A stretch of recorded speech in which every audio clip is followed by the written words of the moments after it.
Microsoft has released new mandatory cumulative updates, KB5062553 and KB5062552, for Windows 11, addressing reported issues and adding new features.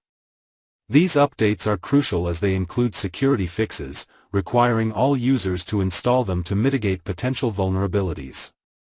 Key changes and improvements introduced with these updates include: build number changes. Windows 11 24H2 will update to build 26100.4652 with KB5062553, and Windows 11 24H2 to build 2261.5624 with KB5062552. European Economic Area (EEA) region changes. Adjustments have been made to the Set as Default button in System Settings.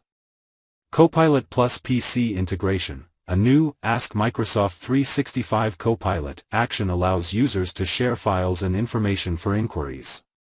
Narrator Screen Curtain enhances privacy by darkening the screen while the narrator reads content aloud. Commercial Client Settings Interface. A new home interface in Settings is being rolled out for commercial users, displaying relevant, company-managed device cards. Taskbar resizing. The taskbar will now dynamically resize to accommodate more applications, improving visibility and accessibility. Accessibility enhancements. New text descriptions have been added for accessibility technologies like voice access and narrator. Bug fixes. A bug preventing tab switching with the Windows plus Control plus number command has been resolved.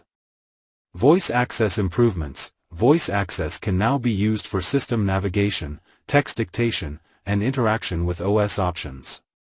Users are advised to install these updates via Windows Update or manually from the Microsoft Update catalog due to the critical security corrections.